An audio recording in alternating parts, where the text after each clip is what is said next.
Jack here, coming at you with another video.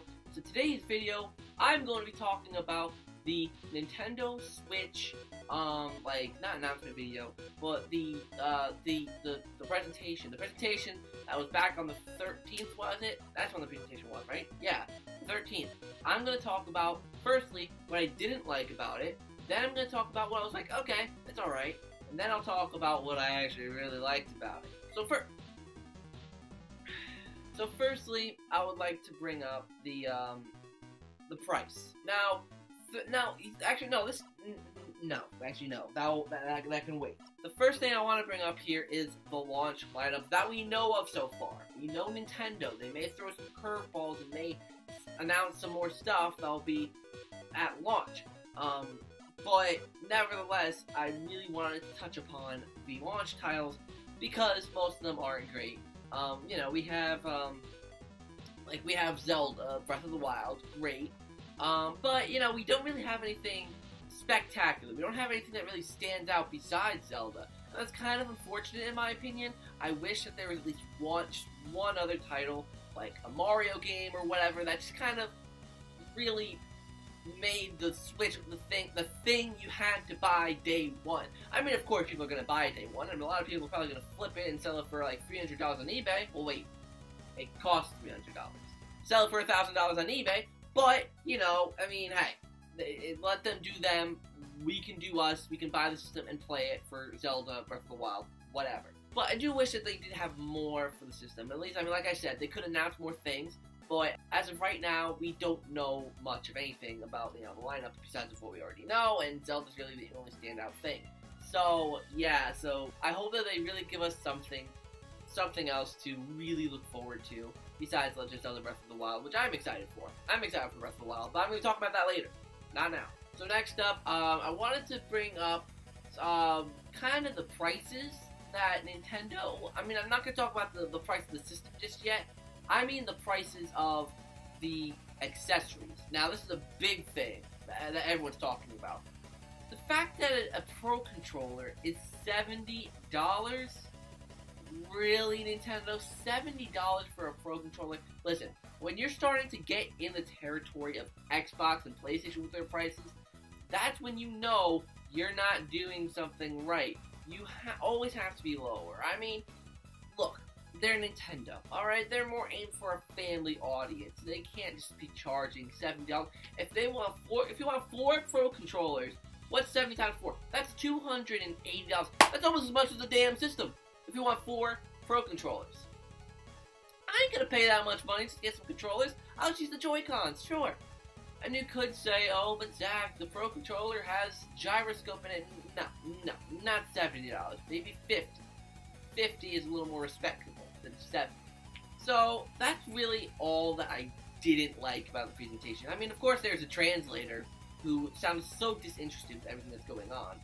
But being as a translator, I can kind of relate since I took 3 years of a Chinese course, and translating an Asian language from a fluent speaking Asian person is very, very difficult. They speak very, very fast, and they say a lot.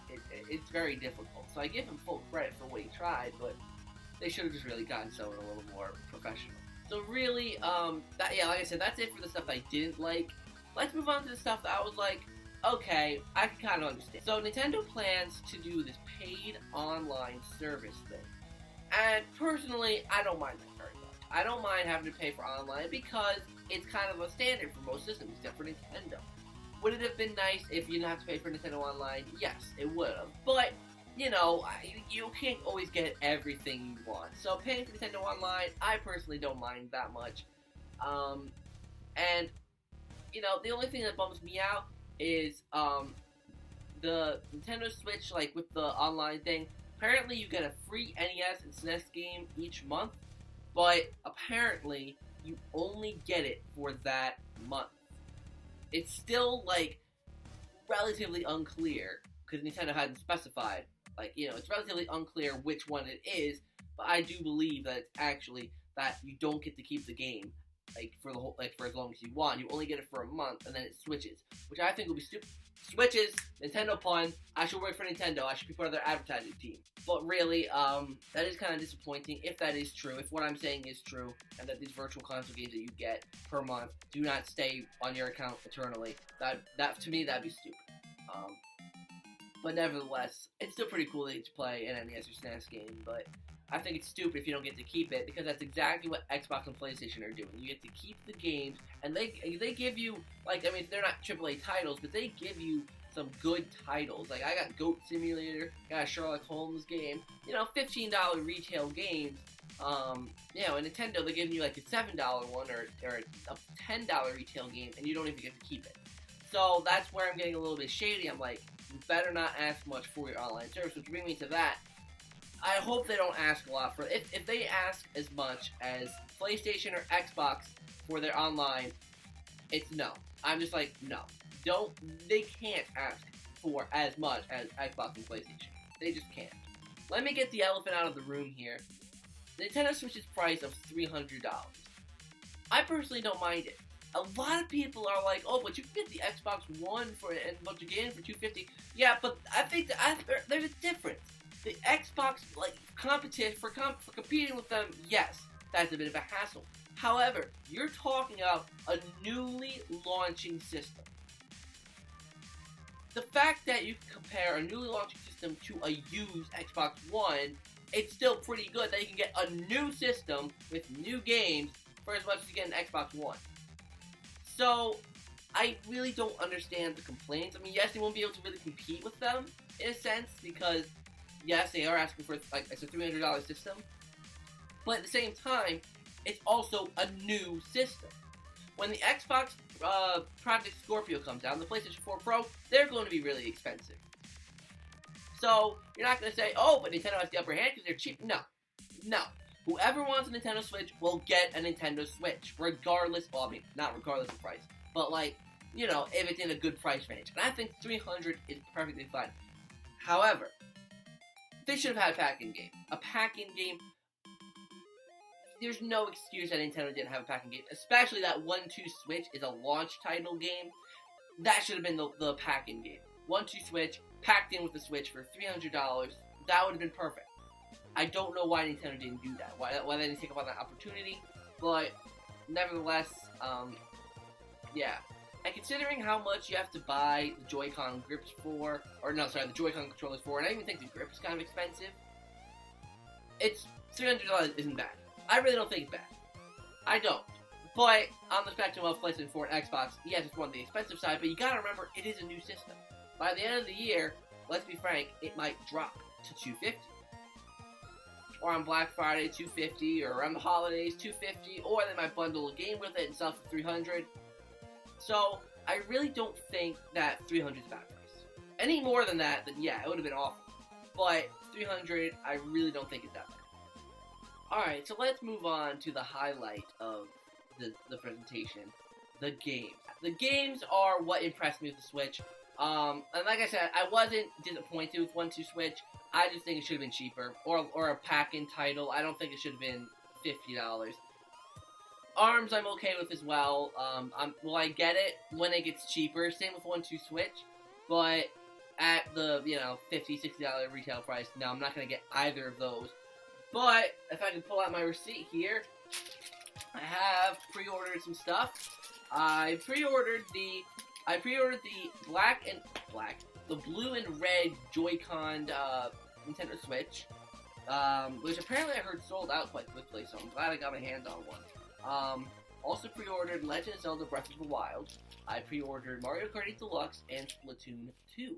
So, those are some games that I'm really excited for. Let's start off with Legend of Zelda Breath of the Wild. Look, you guys know I am not much of a Legend of Zelda guy. I've never beaten a Legend of Zelda game. Never. I hardly play them, I've played Majora's Mask a little bit, I've played Wind Waker a little bit, but I've never went through and 100% completed them. Boy, when I saw the trailer to this game, I was like, man, that game looks pretty good, if you ask me. Yeah, that trailer got me kind of emotional. I mean, like, watching some of the things that were going on in it, I was like, I was tearing up a little bit. And I was like, oh, I want to play it.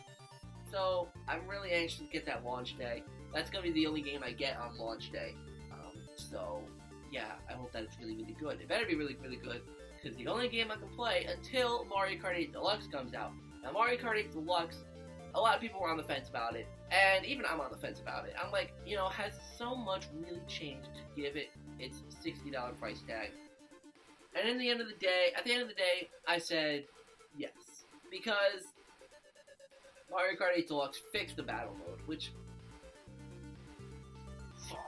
So yeah, they fixed the battle mode, which is the main important thing to me. And yeah, to me, I mean, the battle maps, they're really, really good. But I think they screwed up Luigi's Mansion a little bit. It doesn't look like Luigi's Mansion anymore. It looks like a generic mansion, which kind of made me a little upset because the map is literally called Luigi's Mansion. So I was like, oh cool, I get to see this Luigi's Mansion style map in beautiful quality, HD. And then I just saw what the actual course looked like, and I was like, it didn't look good. I mean, to me at least. I mean, it looked fine, but it wasn't Luigi's Mansion. I mean, well, if I play the course, of course I will. I'm not gonna shun it because it doesn't look like Luigi's Mansion. I mean, I'm not that much of a prick. But nevertheless, the battle courses do look really, really good. I mean, minus that minor complaint with the Luigi's Mansion one, I have no complaints. They look fine. They look good. The battle mode seems like it's legit and good. The new character's pretty good. I'm happy. The Splatoon Inklings are pretty cool. I do wish maybe they added like 1 or 2 more characters. And I wish they added actual like courses, like tracks, to the main like circuits or the main cups. But it's whatever. We got 48. I mean, really 50 tracks. I think that's fine. I think it's fine. 50 tracks. That's enough. I mean, who wouldn't want more? But I mean, 50's fine. I really don't care. So let's move on to Splatoon 2. This one I was also kind of on the fence about, to be honest. But it's Splatoon. I love the first Splatoon. The first Splatoon game was... Everyone wants to interrupt me in this video. God damn it. Okay, so without any more interruptions, I want to get this video done. But yeah, Splatoon 2 looks really, really cool. I mean, obviously it looks a lot like the first one, to me at least. But they added a lot of new maps. The characters got a complete redesign, and it just looks really, really good. I hope the story mode is really, really good. I mean, I liked the single player on Splatoon 1. I thought it was very, very short, though. So I hope that they, like, maybe beefing it up a little bit for the sequel. I think that'd be really, really fun. I love the single player on Splatoon. Probably one of the only people who did. But, yeah, Splatoon 2, hopefully, it's really, really good. Fingers. Alright, second elephant coming out of the room here, Super Mario Odyssey. Super Mario Odyssey, that's a game where... Ugh, fuck. Super Mario Odyssey is a game that I was just like...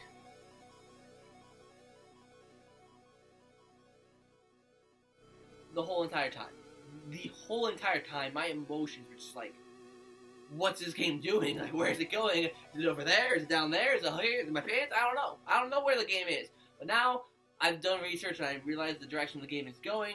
It's basically like, oh, we're just going to take you all over this world. The city's one world, and this Mexico place is another, and then there's the forest, and then there's Fruitland. And it just looks really, really cool. I mean, it's a Super Mario game. It's coming out the holiday season, which apparently the development for the game is basically done. So I really don't know why they're waiting till the holiday season. Maybe because moolah. But I mean, hey, it's possible. And Mario Odyssey coming out holiday season. Good shit. So I think that's really all I wanted to say about the Switch. So I feel very positive about the system, but at the same time, I still do have my doubts. I'm just like, while $300 isn't like, astronomical, it still is kind of like in a not even 2 months notice, like, oh, $300 in 2 months for some people, that's a little bit difficult.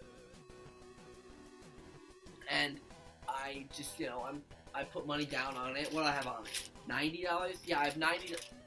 Well, I have $90 on the Nintendo Switch, and I have $25 on Breath of the Wild. So I need what?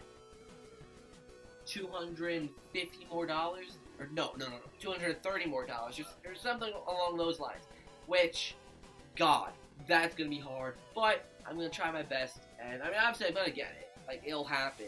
It just might take a little bit of effort to get it. I'm gonna start work next week, hopefully. So I'll be getting some money in to put towards the Switch. So, anyways, guys, thank you for watching this video. I hope you enjoy. Let me know what you guys thought of the Switch down below. And I'll see you guys in the next video. See ya!